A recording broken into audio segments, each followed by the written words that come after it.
Assalamualaikum warahmatullahi wabarakatuh. Alhamdulillah. Wassalatu wassalamu ala rasulillah. Segala puji dan puja kehadiran Allah subhanahu wa ta'ala. Juga salawat dan taslim kepada Nabi besar Muhammad sallallahu alaihi wa ala alihi wa sahbihi wasallam. Semoga Allah subhanahu wa ta'ala memanjangkan umur kita di atas ketaatan kepadanya, di atas kesempurnaan iman, ilmu dan amal saleh. Sampai nanti kita bertemu dengan Allah subhanahu wa ta'ala dalam kondisi Allah ridho kepada kita. Serta juga semoga Allah subhanahu wa ta'ala menerima seluruh amal saleh yang pernah kita kerjakan, yang sedang kita kerjakan, yang akan kita kerjakan sampai menjelang ajal datang nanti dengan pahala yang sempurna, baik wajib ataupun sunnah. Serta juga semoga Allah subhanahu wa ta'ala memaafkan seluruh kesalahan-kesalahan kita, besar ataupun kecil, sengaja tidak sengaja. Dan juga kedua orang tua kita, bahkan seluruh muslimin dan muslimat, mukminin dan mukminat yang hidup dan juga yang sudah meninggal.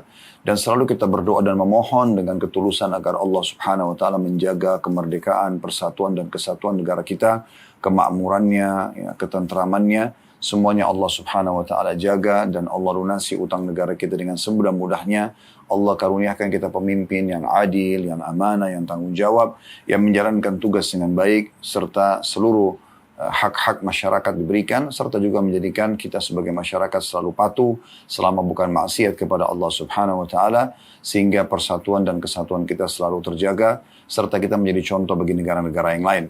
Juga kita berdoa agar Allah subhanahu wa ta'ala memberikan pertolongan yang sempurna kepada saudara-saudara kita di Palestina secara umum dan di Gaza secara khusus, serta dimanapun yang mereka sedang tertindas. Semoga Allah ikhlaskan niat mereka, terima para syuhada mereka, muliakan Islam di tangan mereka dan tangan kita semua, dan semoga Allah ikut sertakan kita bersama mereka di pahala, baik dengan doa, dengan harta, juga dengan jiwa kita.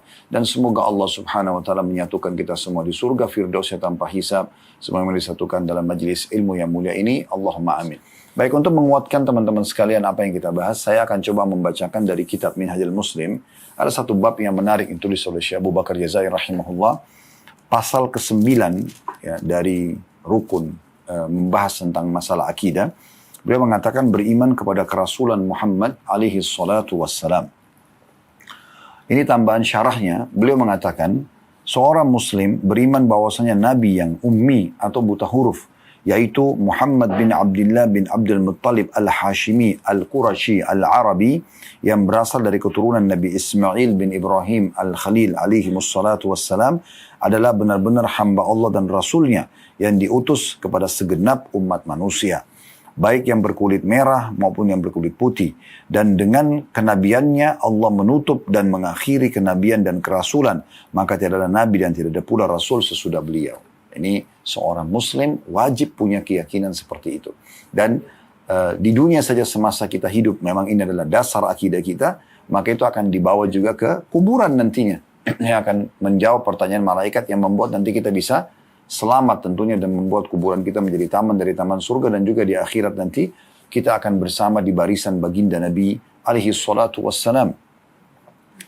Kata beliau, selanjutnya Nabi Muhammad SAW telah didukung dengan beberapa mukjizat yang diutamakan atas segenap Nabi. Jadi semua Nabi-Nabi sebelum Nabi Muhammad SAW diutus khusus untuk kaumnya. Tapi Nabi Muhammad SAW diutus untuk alam semesta. Ya.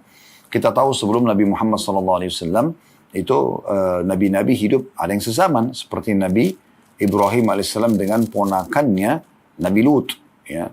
Nabi Ibrahim lokasi dakwanya Mekah, Palestina, Mekah dan juga Babilonia, atau tepatnya kalau urutannya itu dari Babilonia di Irak, kemudian Palestina, kemudian Mekah. Ini titik dakwah Ibrahim AS. Nabi Lut berada di wilayah Jordania, dipisah dengan lembah, yang tepatnya di Laut Mati sekarang ya. Di situ Nabi Lut AS. Ini ponakan sama paman satu masa, tapi beda lokasi dakwah. Makanya diceritakan dalam Al-Quran bagaimana waktu malaikat yang akan menghancurkan kaum Lut, karena mereka terlalu melampaui batas melakukan homoseksual pada saat itu, dan dinasihatin sama Nabi Lut tidak mau dengar. Maka para malaikat yang mau menyiksa Nabi Lut mampir ke rumah Ibrahim AS dan sempat menjadi tamu di situ dulu sambil memberitahukan berita gembira kalau istri Ibrahim AS yang pertama, yaitu ibunda Sarah alaihissalam, akan hamil dan melahirkan Nabi Ishaq dan kemudian turunannya Nabi Yakub dan seterusnya. Begitu juga dengan Nabi Musa AS dalam surah Al-Kahfi yang kita biasa rutin disuruh baca surah ini ya. dalam beberapa riwayat di malam Jumat atau di hari Jumat, di situ diceritakan tentang pertemuan Nabi Musa alaihissalam dengan Nabi Khidir. mereka semasa ya. Kemudian juga Nabi Isa alaihissalam semasa dengan Nabi Zakaria dan juga Nabi Yahya ya. Kurang lebih posisi Nabi Zakaria sebagai paman dan juga Nabi Yahya adalah sebagai sepupunya. Dan seterusnya. Maka ini bisa saja semasa nabi-nabi ini. Tapi Nabi Muhammad SAW sendirian dan semua nabi-nabi tadi diutus untuk kaumnya kecuali Nabi Muhammad SAW memang diutus untuk alam semesta. Kemudian semua nabi-nabi memang dikuatkan dengan mukjizat-mukjizat yang bisa menguatkan dan membenarkan kalau mereka adalah utusan Allah Subhanahu wa taala. Nah, Nabi Muhammad SAW cukup banyak sekali mukjizat-mukjizatnya, di antaranya adalah mukjizat dalam bentuk informasi dan sesuatu yang nampak dengan mata yang bisa terlihat di masa beliau. Kalau informasi tentang umat sebelum kita, kisah-kisah dalam Al-Quran umat-umat sebelum kita cukup banyak ya, sampai Allah namakan surah Yusuf, surah Yunus, surah Nuh, surah Ibrahim ya. Bahkan digabungkan ada namanya surah Al-Anbiya, surah para nabi-nabi. Ada surah Al-Qasas, kisah-kisah ya.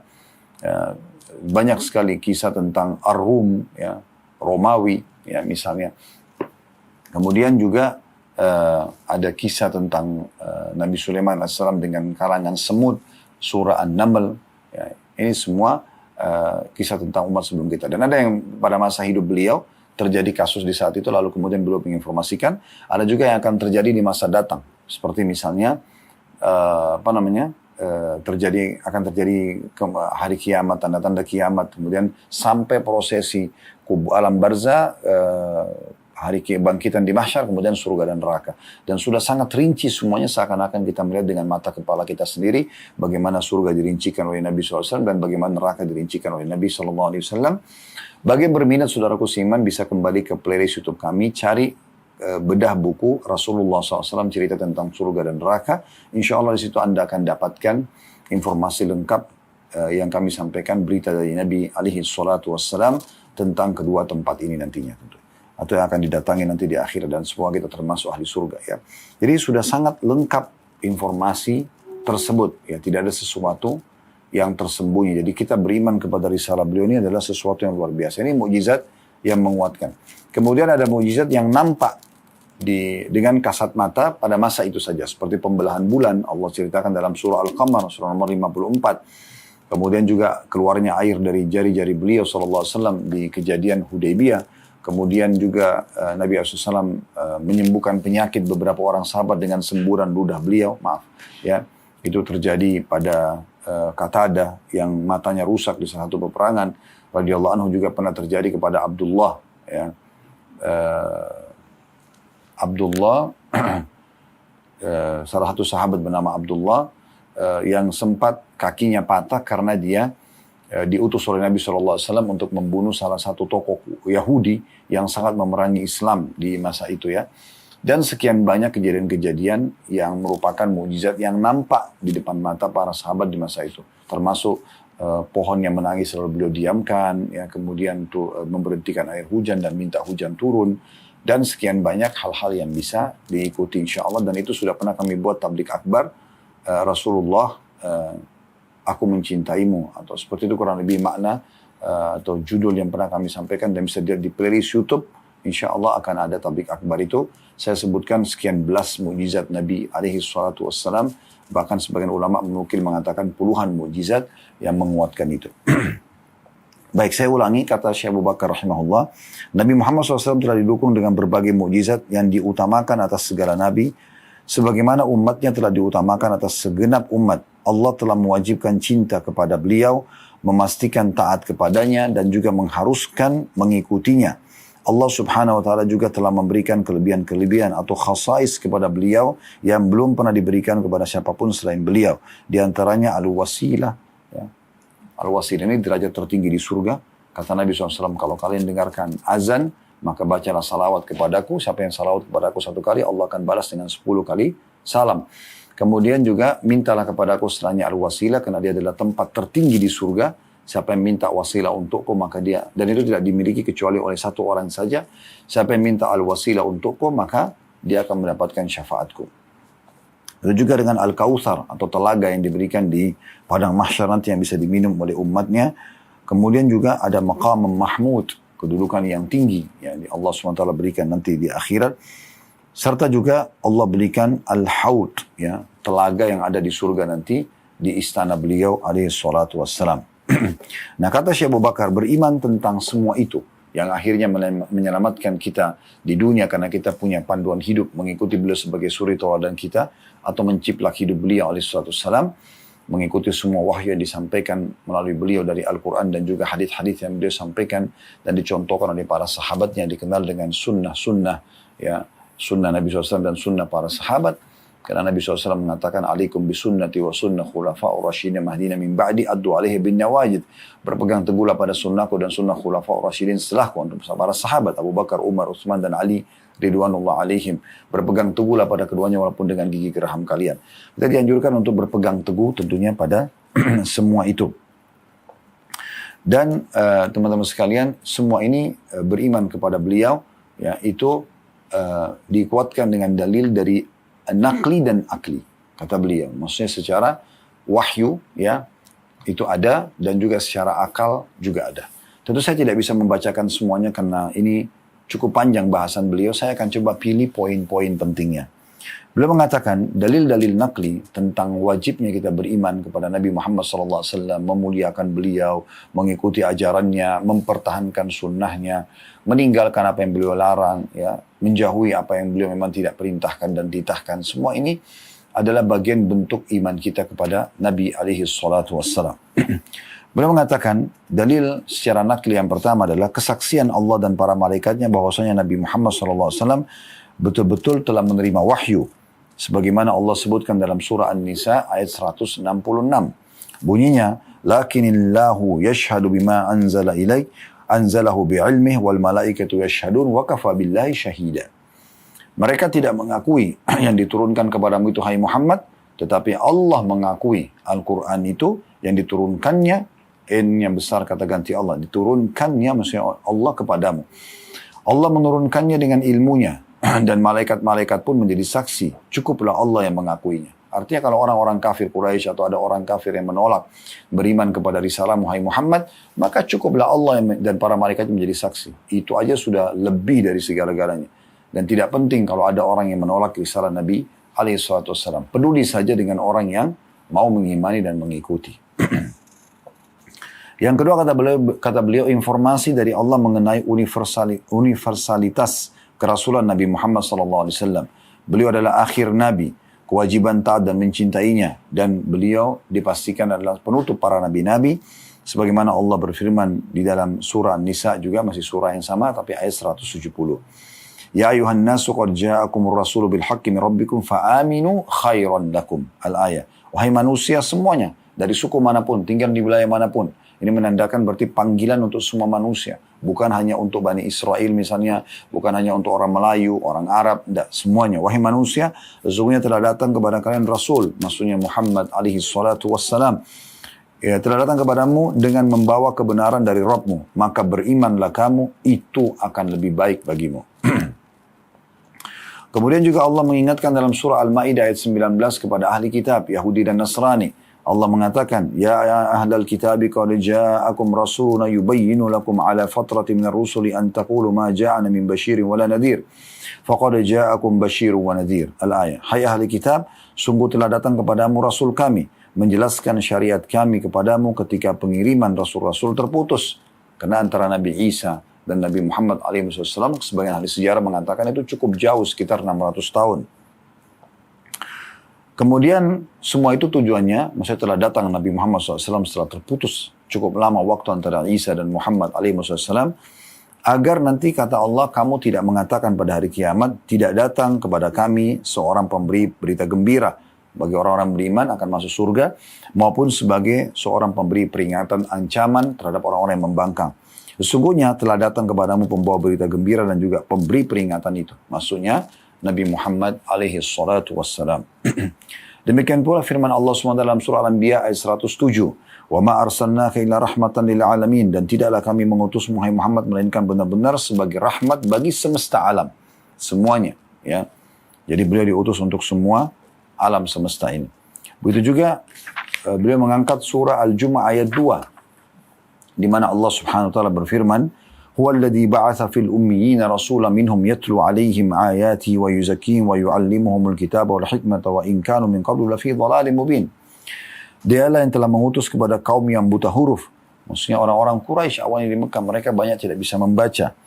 Seorang Rasul di antara mereka yang membacakan ayat-ayat Tuhan atau Allah kepada mereka, mensucikan mereka, ya, dan mengajarkan kepada mereka kitab dan juga hikmah. Makna hikmah adalah sunnah Nabi SAW. Dan sungguhnya mereka sebelumnya benar-benar dalam kesesatan yang nyata. Karena mereka menyembah berhala, makan bangkai orang-orang Quraisy waktu sebelum datangnya Nabi Muhammad SAW. Kemudian Syekh Abu Bakar Jazair rahimahullah mengangkat juga surah Al-Fatih ayat 29. Muhammadur Rasulullah. Muhammad itu benar-benar utusan Allah. Ya, ini dalil demi dalil menjelaskan memang kebenaran risalah beliau alaihissalatu wassalam. Lalu kenapa masih ada di antara manusia yang tidak beriman kepada beliau? Kenapa tidak coba pelajari? Perhatikan tadi pertanyaan dan hardikan malaikat di kuburan nanti, na'udzubillah. Waktu dia bilang, saya tidak tahu, saya cuma ikut-ikut dulu orang bilang apa. Kata malaikat, memang kau tidak tahu dan kau tidak mau mencari tahu. Maka dengan itu dia dimasukkan ke dalam neraka dan disiksa di kuburan. Kemudian beliau mengangkat juga surah Al-Ahzab ayat 40. Makana Muhammadun aba ahadi min rijalikum walaki Rasulullah wa khataman nabiyyin wa kana Allahu bikulli syai'in alima. Muhammad itu sekali-kali bukanlah bapak dari seseorang laki-laki di antara kamu. Tetapi dia adalah Rasul dan penutup nabi-nabi dan Allah maha mengetahui segala sesuatunya. Kemudian tentang ya, mukjizat Nabi Muhammad SAW tadi saya sebutkan surah Al-Qamar dalilnya ayat 1 iqtarabatis sa'atu wa insyaqqal qamar, ya, betul-betul telah kiamat telah dekat dan telah terbelah bulan. Tentang Al-Kautsar Allah sebutkan dalam surah Al-Kautsar, inna atainakal kautsar, sungguhnya kami memberikan kepada Muhammad Al-Kautsar, ya, telaga yang tadi sudah kita jelaskan yang ada di mahsyar nanti. Kemudian juga tentang kedudukan yang tinggi, Allah SWT mengatakan wala sawfa yu'tika rabbuka fatarda, dan kelak Rabbmu akan memberimu karunia ya, yang sangat baik dan hatimu pasti akan puas, dalam surah Ad-Duha ayat 5 misalnya, ya. Dan tentang maqam mahmud, kedudukan yang tinggi juga di akhirat, Allah sebutkan dalam surah Al-Isra ayat 79, wa minal laili fatahajjad bihi nafilatan laka asa an yab'atsaka rabbuka maqaman mahmuda. Dan pada sebagian malam hari, sholat tahajudlah kamu, hai Muhammad, sebagai suatu ibadah tambahan bagimu.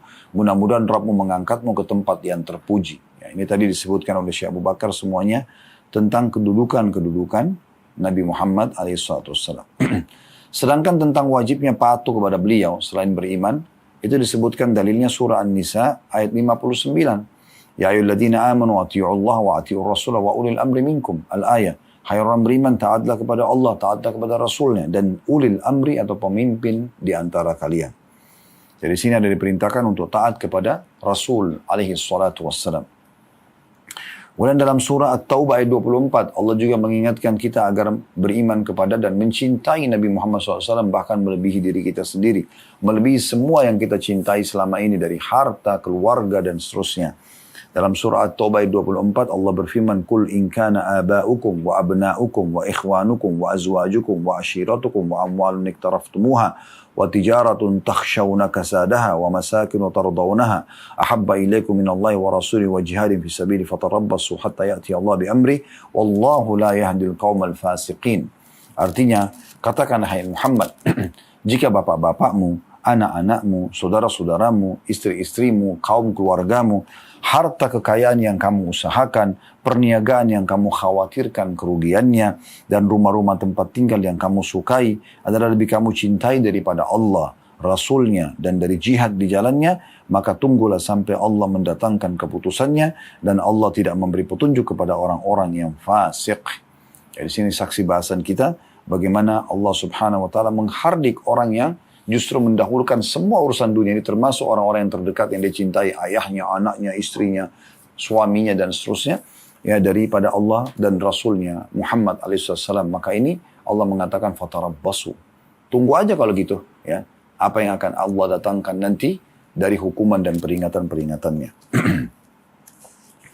Kemudian teman-teman sekalian, kita dianjurkan juga untuk mengikuti semua ajaran baginda Nabi SAW. Memurnikannya, ini penting sekali. Memurnikan ajaran Nabi SAW dengan tidak mengubah-ubahnya, tidak menambah-nambah dan menguranginya. Kita coba menjaga kemurniannya, ya, dan itu turun-temurun kita jaga agar betul-betul penyampaian Nabi SAW murni, ya, sebagaimana beliau sampaikan di masa hidup beliau. Karena Allah SWT menyebutkan dalam surah Al-Imran ayat 31, Qul in kuntum tuhibbunallaha fattabi'uni yuhibbukumullah wa yaghfir lakum dzunubakum wallahu ghafurur rahim. Katakanlah jika kamu benar-benar mencintai Allah, maka ikutilah aku. Niscaya Allah mengasihi dan mengampuni dosa-dosamu. Allah Maha Pengampun lagi Maha Penyayang. Ya, jadi ini semua penyampaian ayat-ayat Al-Quran tentang kebenaran risalah beliau SAW dan kebenaran beliau adalah seorang nabi dan rasul dan benar sudah menerima wahyu dari Allah Subhanahu wa taala dan kewajiban kita mengimani itu, kemudian mempertahankan dan mengamalkan isi ajaran beliau, mencintai beliau dan juga tidak melanggar perintah-perintah dan penyampaian beliau alaihi salatu wassalam. Sementara dari hadis Nabi SAW tadi itu dari ayat-ayat Al-Quran ya yang sudah kita sampaikan panjang lebar tadi ya. Jadi ada yang pertama kesaksian Allah dan malaikatnya tentang kebenaran risalah Nabi SAW. Yang kedua informasi dari Allah mengenai universalitas kerasulan Nabi Muhammad SAW. Beliau akhir kenabian, kewajiban taat dan mencintai dan sebagai Nabi penutup ya.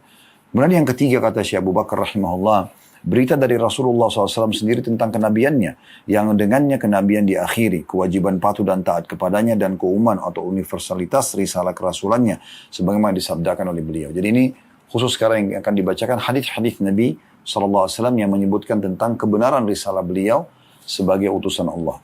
Yang pertama adalah hadis yang masyhur diriwayatkan oleh Bukhari nomor 2864 dan juga Muslim 1776. Anan nabiyyu la kadhib, ana ibnu Abdul Muttalib. Aku adalah nabi, tidak ada dusta, dan aku adalah cucunya Abdul Muttalib. Ya, ini berarti penyampaian Nabi SAW, saya adalah nabi, tidak ada kedustaan dalam masalah itu. Kemudian juga dalam hadis yang lain diriwayatkan oleh Bukhari, dalam kitab Tarikh, Imam Ahmad juga menyebutkan dalam musnadnya di nomor 16.700 dan Ibnu Hibban menyebutkan dalam sahihnya, kata Nabi SAW, Inni Abdullahi wa khatamun nabiyyin wa inna Adama lamun jadilun fi tinati. Sesungguhnya aku adalah seorang hamba Allah dan penutup para nabi. Dan sesungguhnya Nabi Adam masih terletak di tanah. Maksudnya semua itu sudah dicatatkan oleh Allah SWT. Bahkan pada saat Nabi Adam AS masih dalam bentuk tanah. Sudah dipastikan Nabi Muhammad SAW adalah penutup para nabi-nabi dan rasul. Dan Nabi Muhammad SAW teman-teman sekalian tidak membawa ajaran baru, tapi beliau membawa agama Islam, melanjutkan apa yang dilanjutkan, apa yang disampaikan oleh nabi-nabi dan rasul sebelumnya. Karena tidak ada agama yang lain yang Allah turunkan sebagaimana Allah tekankan dalam surah Al-Imran, Inna ad-dina indallahil Islam. Agama sisi Allah hanya Islam, tidak ada agama lain. Maka di sini teman-teman sekalian, kita tidak sebagai seorang muslim tidak meyakini ada agama Nasrani, agama Yahudi. Itu adalah nama yang mereka sebutkan, gitu kan? Tapi kalau agama benar ya, itu agama yang mereka sebutkan dan mereka namakan. Tapi kalau di sisi Allah, Allah mengatakan inna dina innallahil Islam. Agama sisi Allah hanya Islam. Dan juga Allah SWT mengatakan wa may yabtaghi ghairal islami dinan falan yuqbala min wa huwa fil akhirati minal khasirin. Siapa yang coba-coba pilih selain agama Islam sebagai agamanya, maka tidak akan diterima dan dia termasuk di akhirat nanti menjadi orang-orang yang rugi, gitu kan? Nah, Nabi Muhammad SAW memberikan gambaran tentang estafet, melanjutkan estafet keagamaan Islam ini dari nabi-nabi sebelumnya dalam hadis yang sangat masyhur. Hadis ini diriwayatkan oleh Bukhari nomor 3535 atau 3535 ya, dan Imam Muslim nomor 2286.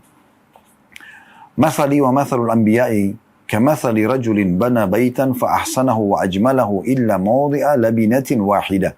وجعل الناس يطوفون به ويعجبون له ويقولون هلا وضعت هذه اللبنة فأنا اللبنة وأنا خاتم النبيين. Perumpamanku dengan nabi-nabi sebelumku adalah seperti orang yang membangun sebuah rumah. Ia pun membangunnya dengan baik dan indah kecuali satu tempat batu bata saja.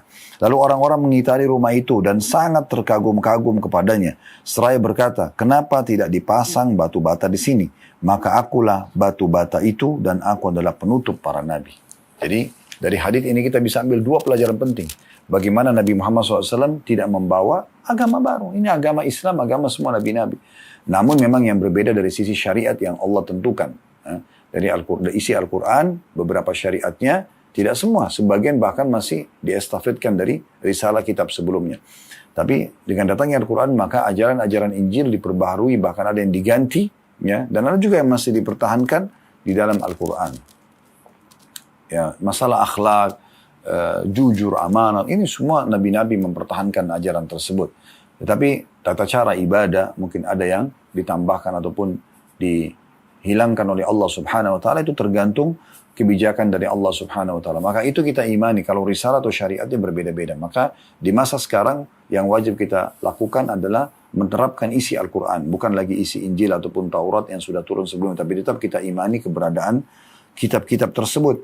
Itu pelajaran pertama. Pelajaran yang kedua, bahwasanya Nabi Muhammad SAW yang penutup para nabi dan rasul. Makanya beliau mengatakan, perumpamaan aku dengan nabi-nabi sebelumnya seperti orang yang membangun rumah yang sangat indah, tersisa satu batu bata saja. Ya, berarti ini kan satu kesatuan, satu agama. Kemudian satu batu bata ini, kata orang-orang yang keliling, coba satu bata itu ditaruh, maka akan sempurna bangunan ini. Kata Nabi SAW, aku adalah satu batu bata itu. Maksudnya tidak ada lagi batu bata yang dibutuhkan selain. Tidak ada lagi ya, nabi yang diutus. Akulah penutup para nabi dan rasul. Kemudian juga Nabi Muhammad SAW mengingatkan kepada kita agar berpegang teguh pada ajaran beliau. Dan jangan mengikuti hawa nafsu kita. Ikutin ajaran beliau. Kita suka atau tidak suka. Ya. Jiwa ini bisa menerima atau tidak. Intinya ajaran Nabi SAW kita lakukan. Dan jangan pernah menambah-nambah atau membuat ibadah yang tidak pernah beliau contohkan alaihissalam. Karena beliau sudah mengatakan di dalam hadis-hadis yang sangat banyak. Di antaranya adalah hadis riwayat Bukhari nomor 15. Ya, yang berbunyi, Walladhi nafsi biyadi la yu'minu ahadukum hatta akuna habba ilai min waladihi wa walidihi wa nasi ajma'in. Demi zat yang jiwaku ada di tangannya, tidaklah seseorang beriman dengan sempurna sehingga aku menjadi orang yang paling ia cintai daripada anaknya, orang tuanya, dan seluruh manusia. Artinya, apapun yang Nabi SAW perintahkan, kita kerjakan. Walaupun orang tua kita tidak suka, walaupun anak kita tidak suka, walaupun seluruh manusia tidak menyukainya. Apapun yang beliau larang, kita akan tinggalkan walaupun kita dipaksa oleh seluruh manusia. Dan apapun yang beliau tidak ajarkan, kita tidak kerjakan. Ya, kita tidak menambah-nambah. Karena kita sebagai bentuk cinta kita kepada Nabi SAW, kita yakini kesempurnaan agama yang dibawa, sehingga kita tidak perlu lagi menambah atau menguranginya. Kemudian hadis yang lain, hadis yang masyhur juga riwayat Bukhari nomor 7280. Kata Nabi SAW, Kullukum yadkhulul jannata illa man aba. Qalu wa man ya'ba ya Rasulullah. Qala man ata'ani dakhalal jannata wa man asani faqad aba. Tiap-tiap kalian akan masuk surga, kecuali orang yang enggan. Pasti semua masuk surga, kecuali orang yang enggan. Para sahabat penasaran sambil mengatakan, siapa yang enggan ya Rasulullah? Siapa yang tidak mau masuk surga gitu? Maka Nabi SAW mengatakan, barang siapa yang mematuhiku, niscaya masuk surga. Dan barang siapa yang mendurhakaiku, maka dia adalah orang yang enggan. Mana mendurhakai? Luas sekali. Ya, tidak mau mengikuti ajaran beliau. Ya. Atau malah, ya, di sini mendurhakai Nabi SAW adalah seperti mengarang-arang, membawa-bawa nama beliau. Dalam hadis lain kata Nabi SAW, Man kadzaba alayya muta'ammidan, falyatabawwa maq'adahu minan nar. Siapa yang sengaja mengarang-arang, membuat-buat, membawa-bawa namaku secara bohong, Rasulullah bersabda, padahal sebenarnya tidak gitu ya. Maka dia tinggal pilih tempatnya di neraka. Gitu ya. Atau misalnya tadi sudah saya singgung, sengaja membuat-buat apa yang Nabi SAW tidak ajarkan. Ya. Dengan alasan ini baik misalnya. Enggak, harus baik menurut Allah dan Rasulnya. Jangan menurut kita tentunya. Ya.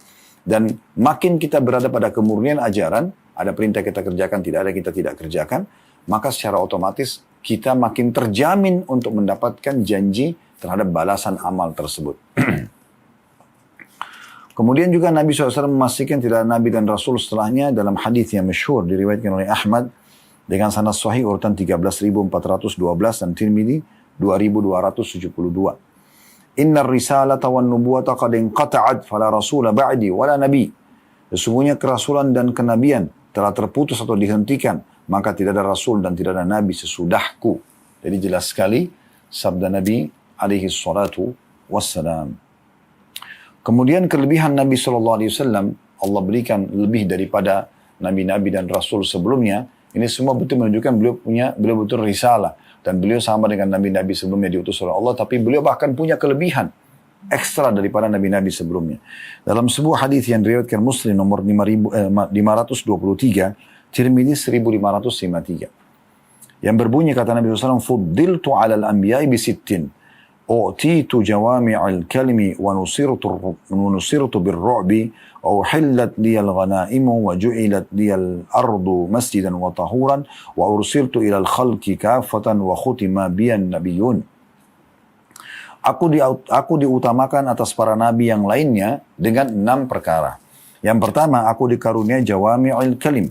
Maksudnya kemampuan berbicara dengan singkat, padat, tapi maknanya luas. Ya.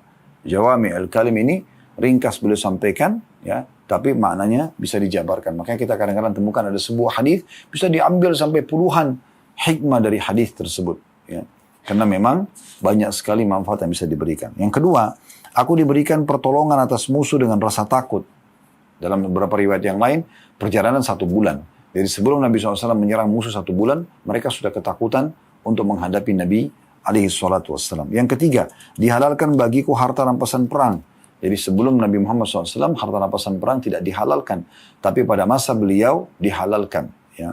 Sehingga saya ada sebuah riwayat disebutkan Nabi SAW, kalau Nabi-Nabi sebelum beliau, itu kalau harta rampasan perang terkumpul, ditumpukin di satu tempat sampai seperti gunung, lalu Nabi itu berdoa, lalu Allah turunkan petir yang membakar harta rampasan perang tersebut.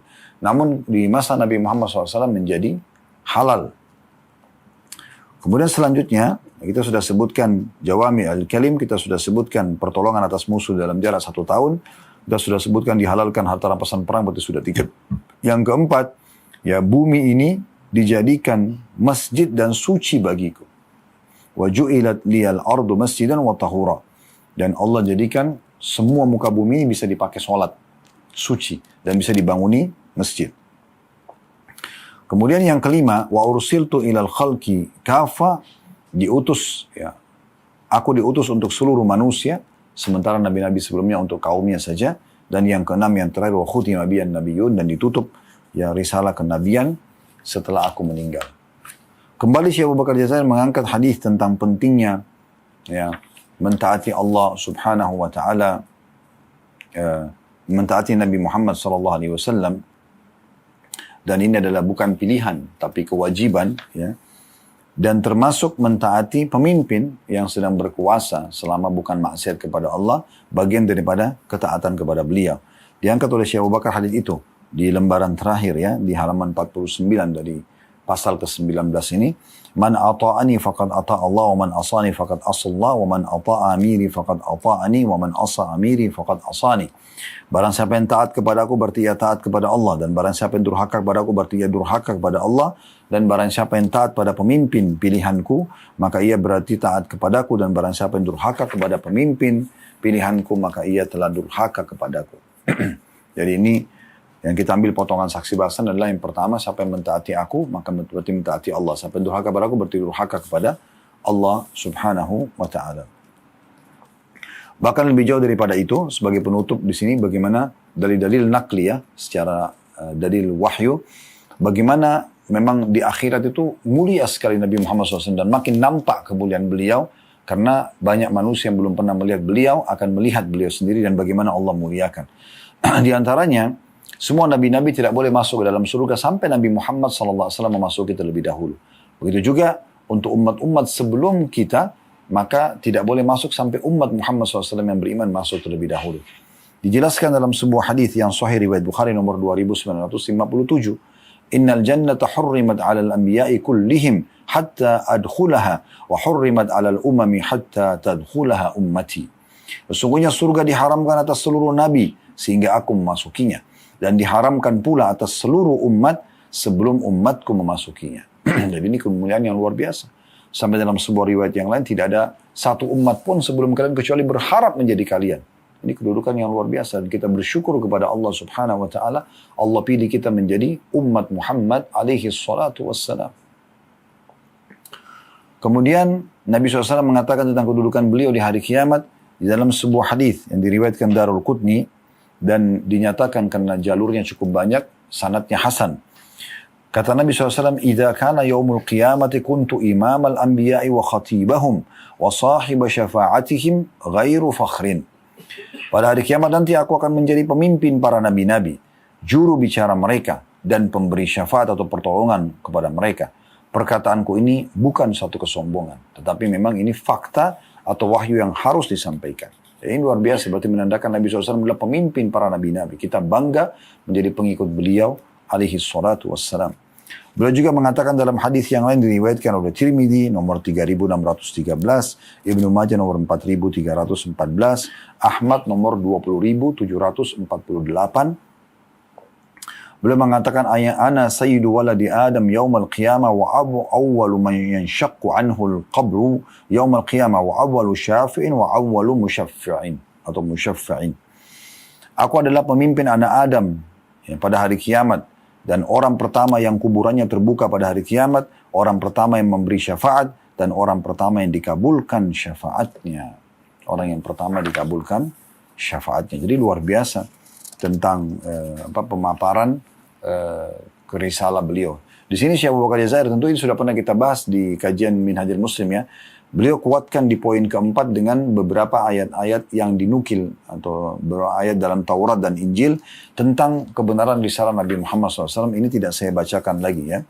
Saya langsung saja masuk ke beberapa dalil akli. Secara akal, bagaimana kita bisa menerima risalah Nabi Muhammad SAW. Beliau mengatakan di halaman 54, poin pertama, apa gerangan yang menjadi penghalang bagi Allah untuk mengangkat Nabi Muhammad SAW sebagai Rasul? Padahal Allah sebelumnya telah mengangkat ratusan Rasul dan ribuan Nabi. Jadi tidak ada penghalang sebenarnya. Dan beliau mengatakan, jika tidak ada penghalang, baik secara nalar maupun secara syar'i, maka atas dasar apa kerasulan Nabi Muhammad SAW diingkari dan kenabinya kepada seluruh manusia ditolak. Jadi apa alasannya kecuali kalau cuma sendiri Nabi Muhammad SAW. Sebelumnya ada Nabi Musa, Nabi Isa, Nabi Ibrahim, dan banyak manusia yang mengimani mereka. Lalu apa yang menghalangi secara akal Nabi Muhammad SAW diimani risalahnya? Yang kedua, kondisi yang menyelimuti kerasulan Nabi Muhammad SAW sangat menuntut adanya suatu risalah samawi atau risalah dari langit. Dan seorang Rasul yang memperbaharui kembali ajaran Tauhid bagi segenap umat manusia. Mengenalkan kepada mereka pencipta mereka. Jadi setelah Nabi Isa AS diangkat ke langit, 600 tahun itu manusia banyak sekali yang menyimpang. Dan mereka banyak kembali menyembah berhala, termasuk di Mekah sendiri. Yang tadinya murni ya, ajaran Nabi Ibrahim AS dan Nabi Ibrahim dan Ismail alaihissalam. Itu adalah menjaga Ka'bah agar selamat dari kesyirikan dan agar mereka mentauhidkan Allah. Itu dirusak oleh Amr bin Luhai. Ya, salah satu orang dari suku Khuza'ah yang menjadi raja di Mekah di satu masa. Kemudian dia mendatangkan patung-patung ke Mekah sampai akhirnya di masa Nabi Muhammad SAW ada 360 patung di sana yang beliau hancurkan dengan tongkat beliau sendiri pada saat pembebasan kota Mekah. Maka ini ya mengharuskan Nabi SAW diutus oleh Allah Subhanahu Wa Taala secara akal, karena di masa itu orang sudah kembali menyembah berhala yang akhirnya mereka menyimpang dari tauhid atau pengesaan Allah Subhanahu Wa Taala. Yang ketiga, Islam tersebar luas dengan cepat di seluruh penjuru dunia. Banyak manusia berbondong-bondong menerimanya dan memilihnya sebagai agama yang lain, ya, memilihnya daripada agama yang lain. Ini merupakan bukti nyata atas kebenaran kenabian Nabi Muhammad SAW. Ya, dan subhanallah mayoritasnya orang kalau dia betul-betul tulus masuk Islam karena kebenaran agama ini, mereka tidak akan tinggalkan. Berarti menunjukkan secara akal kebenaran risalah yang dibawa oleh Nabi Muhammad SAW. Kemudian yang keempat, beliau mengatakan prinsip-prinsip ajaran dibawa dan diajarkan oleh Nabi Muhammad SAW itu sahih, benar, dan sangat sesuai dengan segala tempat dan waktu. Ia telah membuahkan hasil yang sangat baik dan menonjol sekali. Ini membuktikan bahwa ajaran-ajaran itu berasal dari Allah Subhanahu Wa Taala. Dan orang yang membawa dan mengajarkannya adalah utusan Allah dan juga Nabi-Nya. Semua ajaran Nabi Muhammad SAW itu jujur, amanah, tanggung jawab, bakti sama orang tua, cuma orang sakit, bantu orang susah. Apalah. Ya, semua itu adalah kebaikan-kebaikan. Dan semua yang dilarang, bohong, menipu, dan segala macam, semua itu adalah hal yang buruk. Kita bisa lihat, berarti ini kebenaran ajaran yang diajarkan oleh Nabi alaihissalam. Yang kelima, juga adanya mujizat yang diberikan kepada beliau di mana akal menolak kalau hal-hal seperti itu keluar dan berasal dari selain Nabi. Seperti pembelahan bulan tadi misalnya, ya. Kemudian juga yang Allah ceritakan dalam surah Al-Qamar, ya. Kemudian mata Qatada yang di perang Uhud sempat luka, kena panah. Kemudian sudah oleh para sahabat sudah mau dicopot matanya karena sudah kena anak panah dan sudah keluar bola matanya. Lalu diminta diantar kepada Nabi SAW. Lalu Nabi cabut anak panah itu. Lalu Nabi SAW masukkan dengan tangan beliau yang mulia. Lalu beliau berdoa. Akhirnya pada saat itu kembali matanya seperti semula. Di perang Khaybar, Ali bin Abi Thalib juga matanya sudah jadi gelap dan tidak bisa lihat apa-apa. Disembur oleh Nabi SAW, kemudian ya sembuh mata tersebut. Kemudian dalam perang Badar, beliau mengatakan kaki Ibnu Hakam patah dan Nabi SAW menyemburnya dengan ludah beliau SAW, lalu sembuh kaki tersebut. Yang kelima berbicaranya pohon kepada Nabi SAW. Ya, pada saat seorang badui Nabi SAW tanya mau kemana, ia menjawab saya mau pulang ke keluargaku. Kata Nabi SAW, apa kau mau menuju kepada kebaikan? Ia mengatakan apa itu? Kata Nabi SAW, engkau bersaksi bahwa saya tidak Tuhan yang berhak disembah kecuali Allah dan aku juga adalah utusan Allah. Maka badui itu mengatakan, siapa yang memberikan kesaksian untukmu terhadap apa yang kau ucapkan itu? Maka kata Nabi SAW, pohon ini, sambil menunjuk ke arah salah satu pohon yang ada di tepi lembah. Lalu pohon itu bergeser hingga berdiri tegak di hadapan orang badui. Kemudian si badui meminta kepada pohon itu untuk memberi kesaksian sebanyak 3 kali. Dan pohon itu pun memberikan kesaksian sebagaimana dituturkan oleh Rasulullah SAW tadi. Jadi pohon pun bisa berbicara. Kemudian rintihan pohon kurma ya, yang pernah ditaruh di bagian depan mihrab Nabi SAW. Dan Nabi kalau setiap ceramah selalu sandar situ. Tapi satu waktu ada seorang wanita dalam hadis Bukhari datang kemudian menawarkan mimbar buat Nabi SAW. Setelah mimbar itu jadi, Nabi SAW meninggalkan bersandar di batang pohon yang ada di mihrab beliau. Maka terdengar suara tangisan yang sangat keras dalam hadis sahih. Lalu Nabi SAW turun dari mimbar pada saat mendengar tangisan tersebut dan memeluknya sambil mengatakan dia menangis ya. Kalau aku tidak memeluknya maka dia akan menangis sampai hari kiamat. Dan dia menangis karena jauh dari zikrullah. Maksudnya tidak lagi aku pakai untuk bersandar. Ya. Bagaimana doa Nabi SAW selanjutnya yang beliau sebutkan sebagai mujizat ya. Kehancuran kerajaan Kisra dan tidak lama kemudian betul kerajaannya hancur. Waktu surat Nabi SAW untuk mengajak masuk Islam dirobek oleh Kisra rajanya Persia. Kemudian beliau juga doakan Abdullah bin Abbas untuk menjadi seorang ulama dan Allah kabulkan menjadi ulama. Ya, makanan yang banyak yang terjadi di perang Khandak, yang terjadi di perang Khaybar, perang Khandak makanannya Jabir, juga kurma di perang Khandak itu bentuk daripada benar terjadi mukjizat. Kemudian beliau juga mengangkat tentang air yang jadi banyak di kejadian Hudaybiyah yang keluar dari tangan beliau dan waktu itu ada 1.400 orang sahabat semuanya berwudu dan mengisi kendi mereka dari air yang keluar dari jari-jari beliau. Kemudian kejadian Isra dan Mi'raj yang sangat masyhur, itu juga mukjizat yang terjadi yang luar biasa. Kemudian Al-Quran sendiri yang kita baca, yang kita bisa tahu isinya dan kita tahu ya di dalamnya semuanya kebaikan-kebaikan kisah umat sebelum kita, hukum-hukum yang kita butuhkan sekarang dan apa yang terjadi nanti setelah di alam kematian atau di alam barzah ataupun di hari kebangkitan termasuk surga dan neraka dengan sangat rinci dijelaskan dalam wahyu Allah Subhanahu wa taala. Semua ini membenarkan risalah beliau alaihi salatu wassalam. Semoga Allah ikhlaskan niat kita. Allah terima ini sebagai tambahan amal buat kita. Kalau benar dari Allah, kalau salah dari saya mohon dimaafkan. Subhanakallahumma bihamdika. Asyhadu an la ilaha illa anta astaghfiruka wa atubu ilaik. Wa sallallahu ala nabiyyina Muhammadin wa alihi wa sahbihi wa sallam. Wa akhiru da'wana alhamdulillahi rabbil alamin. Wassalamualaikum warahmatullahi